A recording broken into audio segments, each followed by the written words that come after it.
Salut et bienvenue sur Anakaland. Il y a environ un an, en mars 2024, nous avions discuté ensemble des rumeurs entourant un possible reboot de Buffy contre les vampires. À l'époque, je vous avais partagé mes inquiétudes quant à la pertinence d'une telle idée, car Buffy est peut-être la quintessence d'un produit de son époque, redoutant qu'elle ne rende pas justice à la série culte que nous chérissons tous. Eh bien, un an après, les temps ont changé, car aujourd'hui, en février 2025, de nouvelles informations viennent de tomber, et plutôt qu'un reboot, c'est une suite qui serait en préparation, à croire qu'ils ont vu ma vidéo précédente. Et tenez-vous bien, Sarah Michelle Gellar sera de retour, pas en tant que protagoniste principale, et c'est tant mieux, mais dans un rôle secondaire, apportant ainsi une continuité précieuse à l'univers de la tueuse, et en même temps une ouverture vers le futur. Dans cette vidéo, on va donc décrypter ensemble ce que cette annonce signifie pour les fans de la première heure, comme pour les nouveaux venus. Évidemment, je vous oublie pas. J'analyserai les détails confirmés, je partagerai quelques-unes de mes attentes et surtout quelques théories, car quel intérêt de faire une vidéo news si c'est pas pour spéculer un peu. Et surtout, j'aimerais connaître votre avis en commentaire. Quels seront, selon vous, les plus gros défis pour cette suite? Et si vous aimez ce genre de vidéos news théorie, n'oubliez pas de vous abonner. L'objectif est d'atteindre les 4000 abonnés avant fin mars, histoire de pouvoir dire qu'on a fait x4 en moins d'un an. Et avec votre soutien, je suis sûr qu'on peut y arriver. Alors préparez vos pieux et vos gousses d'ail et plongeons ensemble dans l'univers de Buffy contre les vampires, en version 2025.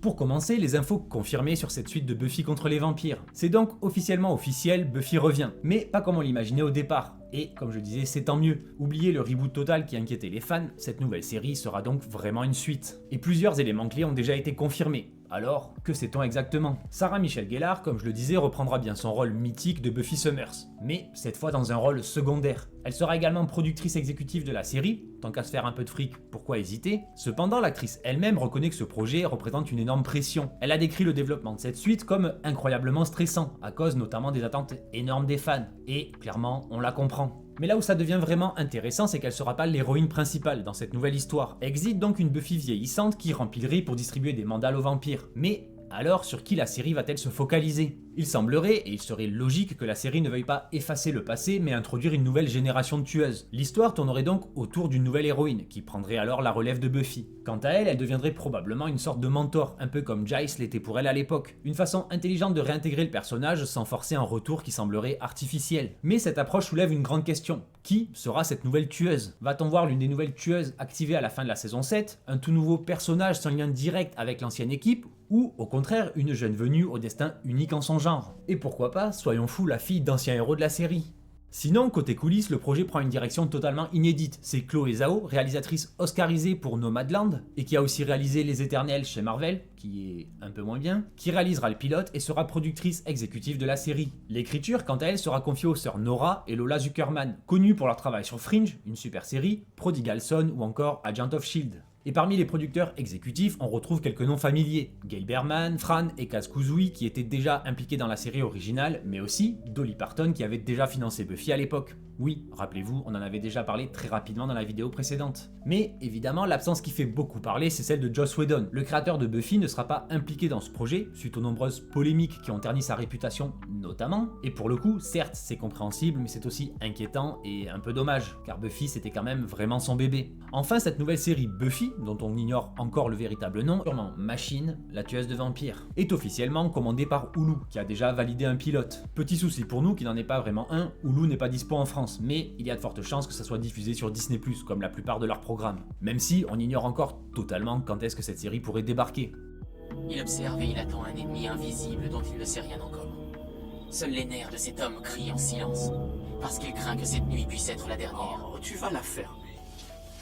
Toutes ces infos posent donc des bases intéressantes pour une suite ambitieuse, qui tente de respecter l'héritage de Buffy, en tout cas en apparence, tout en modernisant son univers. Mais la vraie question c'est où et comment cette nouvelle histoire va-t-elle s'intégrer dans la timeline de la série originale? C'est ça qu'on va voir tout de suite. Maintenant qu'on sait que la série ne sera pas un reboot, mais bien une suite, déjà ouf, explorons les différentes possibilités quant à son intégration dans l'univers de Buffy contre les vampires. Quand? Comment et surtout avec qui? Toutefois, avant d'imaginer ce que pourrait proposer cette nouvelle série, il est essentiel de se rappeler que Buffy a déjà eu des suites officielles, mais sous d'autres formats. Après la fin de la série en 2003, Joss Whedon a supervisé une suite en comics publiée par Dark Horse, couvrant les saisons 8 à 12. Très rapidement, en saison 8, Buffy et ses amis dirigent une armée mondiale de tueuses et affrontent Twilight, une entité mystérieuse qui veut éliminer toute magie du monde avec l'aide du gouvernement. Spoiler, il s'agit d'Angel sous influence. encore. La saison 9 continuait après la destruction de la magie, Buffy tentait de mener une vie normale, mais les menaces surnaturelles persistaient. La saison 10 présentait Buffy et ses alliés qui s'efforcent de réécrire les règles de la magie, après l'apparition, encore une fois, d'un nouveau chaos. Puis les 2 dernières saisons, les 11 et 12, concluaient la saga sur un fragile équilibre entre le monde magique et celui des humains, avec Buffy assumant enfin pleinement son rôle de leader. Et vous allez me dire, pourquoi tu nous spoil? Et s'ils adaptent ça en série? Ben, je vous dirais qu'il y a très peu de chance. Déjà car les acteurs ont beaucoup trop vieilli pour incarner leurs personnages dans cette suite, et surtout car ces comic books présentaient des enjeux bien trop grandiloquents. Dès la saison 8, l'histoire prend une ampleur démesurée, avec des enjeux planétaires, des voyages interdimensionnels et des dieux anciens, ce qui s'éloignait un peu de l'esprit de la série originale. La narration y est malheureusement, ou heureusement selon votre degré de fanitude, peu compatible avec un format live action. Ce qui fonctionne en comics, bataille épique ou pouvoir super illimité, peut sembler ridicule en série télé. De plus, il ne prendrait pas de risque à s'éloigner de cette histoire, car elle représente tout de même une continuité peu connue du grand public. Peu de fans ont suivi cette suite en BD, ce qui rendrait son adaptation un peu complexe, et permettra donc de s'en éloigner pour offrir un récit original. Et puis, parallèlement aux comics, plusieurs romans et livres audio ont aussi exploré l'univers de Buffy, avec des intrigues alternatives ou des développements annexes. Parmi eux, l'un des plus connus, Slayer's A Buffyverse Story, sorti en 2023, est un roman audio qui propose une histoire parallèle avec des tueuses évoluant à travers différentes dimensions. Mais encore une fois, il faut faire la part des choses, entre des histoires créées pour les fans en tentant de garder vivante la flamme d'une série originale, et des récits suffisamment cohérents pour ne pas rebuter le nouveau public qui pourrait être tenté par l'expérience. Toutes ces histoires dans ces divers supports sont trop chaotiques ou complexes ou même incohérentes parfois pour être viables dans un réel projet de suite en live action. Certes, certaines idées pourraient être réutilisées, mais mériteraient une réinvention plutôt qu'une adaptation directe. Mieux vaut une histoire originale qu'une adaptation forcée d'un produit, dans le fond, pas génial non plus, même si on était content de l'avoir à l'époque. Si cette nouvelle série veut fonctionner, elle doit éviter de s'enfermer dans une adaptation rigide de ses suites, mais s'inspirer sans copier, conserver des éléments intéressants, comme le réseau de tueuses ou l'implication du gouvernement, pourquoi pas, tout en restant accessible aux nouveaux spectateurs qui ne connaissent rien à l'univers. Et aussi éviter une continuité trop lourde. Mieux vaut une intrigue inédite, respectant le lore sans nécessiter une connaissance approfondie des comics, ou même de la série de 97. Du coup, j'imaginerais bien que cette suite se déroule environ 20 ans après la fin de la série originale. S'étant terminée en 2003, une suite logique se situerait donc autour de 2023-2025. Ainsi, en respectant cette durée séparant les deux histoires, déjà Sarah Michelle Gellar qui a vieilli n'aurait pas besoin d'un rajeunissement artificiel, ce qui serait plutôt quand même maladroit. Et son grand âge justifierait très bien sa nouvelle position de mentor. Ça permettrait notamment de montrer l'évolution du monde surnaturel depuis la fin de Buffy contre les vampires, et aussi d'en respecter l'héritage. Imaginez si on retrouvait des menaces d'envergure sitôt après les événements de la 7ème saison, même pas le temps de se reposer et de profiter du fruit de leur travail et de leur sacrifice. Toutefois, je verrais bien un changement marquant côté menace. On pourrait imaginer un univers où les tueuses existent toujours, mais où c'est la menace vampirique qui a changé elle aussi. Enfin, l'arrivée d'une nouvelle tueuse au centre de l'histoire soulève pas mal de possibilités, et même énormément. À la fin de la saison 7, Buffy a activé toutes les tueuses potentielles du monde, abolissant ainsi les règles de l'unique élu. La suite pourrait donc naturellement suivre une de ces nombreuses nouvelles tueuses, choisies cette fois non par le destin mais pour une raison particulière, un sens spécial, un pouvoir unique, un lien avec Buffy ou la fille d'un ancien personnage. Qui sait? Et d'autres questions restent à explorer. Buffy est-elle toujours active ou a-t-elle pris sa retraite et va donc devoir revenir dans la bataille? Le conseil des observateurs a-t-il été reconstruit, comme avant ou sous une forme plus moderne? Et surtout, cette nouvelle tueuse est-elle née plus tard avec ses pouvoirs ou fait-elle partie de la génération post-activation de Buffy? Toutes ces questions auxquelles la nouvelle série répondra sûrement, en tout cas si elle veut survivre aux reviews des fans. On pourrait même avoir une version moins capillotractée de la suite des événements de Los Angeles, dans la série Angel, même si David Boreanaz a lui aussi pris un sacré coup de vieux, et que donc sa présence ne soit pas vraiment assurée. En plus, il a souvent montré sa volonté de s'éloigner de son étiquette d'Angel, le vampire bipolaire. Mais par contre, beaucoup d'autres personnages pourraient refaire une apparition, ou même avoir un rôle important dans cette suite. Car dans le fond, une suite sans visage familier serait difficile à envisager, en tout cas pour les fans. Willow pourrait revenir en grande prêtresse de la magie blanche, ou mentor, elle aussi, de toutes ces jeunes femmes débordantes d'énergie. Xander, vétéran fatigué, pourrait servir de conseiller, lui aussi, ou même reprendre du service comme dans la BD. Ou même la magnifique Elisa Dushku pourrait refaire une apparition dans le rôle de Face. Sans oublier, évidemment, celui qui est peut-être le meilleur perso de la série à sa grande époque, Spike, interprété par James Masters. Toujours très apprécié par les fans et lui-même encore attaché à son rôle. Il pourrait donc bien faire son retour, même si, en tant qu'immortel à l'époque, il faudrait peut-être expliquer son retour en l'état. Mais moi, je dis pourquoi pas. Et si ça se trouve, après son âme, il aura enfin retrouvé son humanité, après tout ce temps. En vrai, il méritait. Donc, ça pourrait expliquer son âge, et pourquoi pas même une relation avec Buffy. Je marche au coup de sang. Et mon sang a tendance à n'irriguer que très rarement mon cerveau. En gros, cette nouvelle série a le potentiel d'être une excellente surprise, ou une immense déception, si elle est mal gérée. Le succès dépendra entièrement de sa capacité à capturer l'essence de Buffy au début des années 2000, tout en modernisant son univers intelligemment. Reste à voir si elle saura éviter les erreurs classiques des suites ratées. Quoi qu'on en dise, c'est un pari risqué. D'un côté, l'univers regorge encore de possibilités narratives passionnantes, et de l'autre, les avancées technologiques permettent de donner vie à des scènes plus spectaculaires encore. Mais le projet pourrait facilement sombrer dans le fanservice maladroit, ou une réécriture trop aseptisée qui trahirait l'essence même de la série originale. Par exemple, l'activation de toutes les tueuses à la fin de la série ouvrait des perspectives fascinantes pour un nouvel angle narratif. Comment gérer un monde où les tueuses ne sont plus rares, mais très nombreuses. Quelles en sont les conséquences, bonnes ou mauvaises? Avec, pourquoi pas, comme je le disais, un clin d'œil au destin de Faith à ce sujet. Enfin, intégrer une héroïne plus moderne pourrait, comme Buffy qui avait toujours été en avance sur son temps déjà à l'époque, avec une protagoniste forte et complexe, la nouvelle pourrait incarner aussi des enjeux actuels avec une approche différente du rôle et des dilemmes contemporains, sans en faire trop,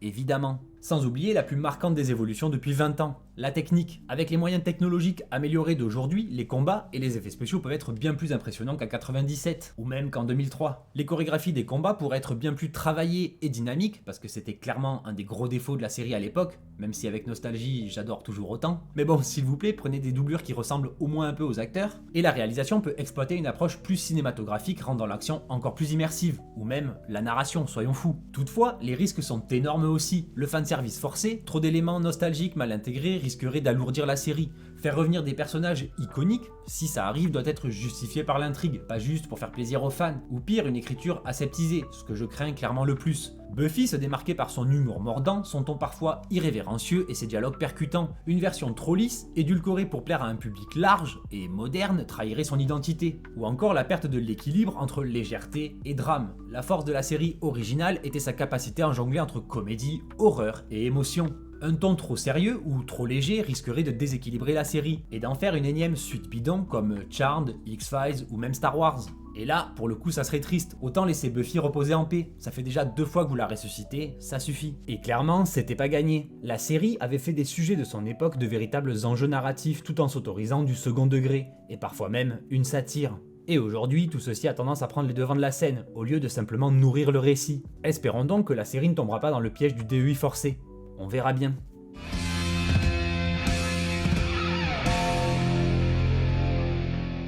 En conclusion, relancer l'une des sagas les plus cultes du début du siècle est un pari risqué, mais j'avoue aussi que ça a un potentiel assez énorme. Relancer Buffy contre les vampires aujourd'hui, c'est naviguer entre hommage et renouveau, entre respect des attentes des fans et adaptation aux sensibilités modernes. À moins peut-être que la série attendait que Disney fasse marche arrière sur le wokisme et le DEI forcé pour enfin se montrer à la lumière du jour. Et là, ce serait peut-être la meilleure version de l'histoire. Comme on l'a vu, plusieurs défis majeurs attendent cette nouvelle série. L'univers de Buffy repose sur une écriture intelligente, une ironie mordante et des personnages profondément humains, bien que plongés dans un monde surnaturel.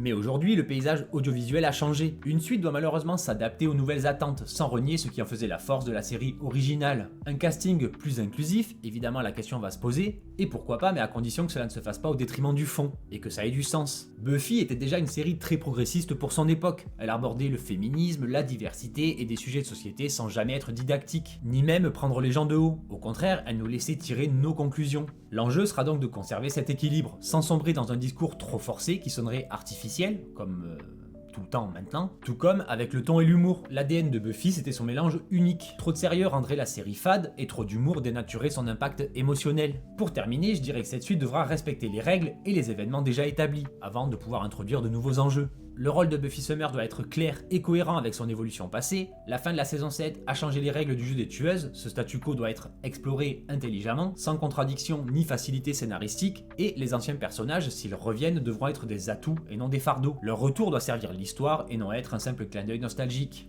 Donc le vrai nerf de la guerre, comme à l'époque de Whedon, ce sera l'écriture. Plus que les effets spéciaux ou les scènes d'action, c'est la qualité du scénario qui déterminera le succès ou l'échec de cette série. La nouvelle héroïne devra être charismatique et nuancée. Buffy n'était pas juste une guerrière badass, elle était vulnérable, drôle et faillible. Et c'est ce qui la rendait attachante. La nouvelle protagoniste devra donc être aussi complexe, et non une simple figure de pouvoir sans profondeur. Les dialogues devront être percutants et mémorables. L'humour et la spontanéité des échanges étaient une signature de la série. Sans ça, Buffy ne serait plus Buffy. Et bien sûr, je l'ai déjà dit trop de fois, mais je répète au cas où, le respect du lore, introduire de nouvelles menaces et aider sans trahir ce qui a été construit auparavant. Et là, je croise vraiment les doigts. L'univers de Buffy mérite clairement mieux qu'un simple coup marketing. Espérons donc que cette nouvelle version saura lui rendre justice. Voilà, merci à vous d'avoir regardé cette vidéo. Si elle vous a plu, pensez au like et à l'abonnement si ce n'est pas encore fait. Et dites-moi surtout ce que vous pensez de cette idée de suite. Encore merci et à très vite sur Anakaland. Bye!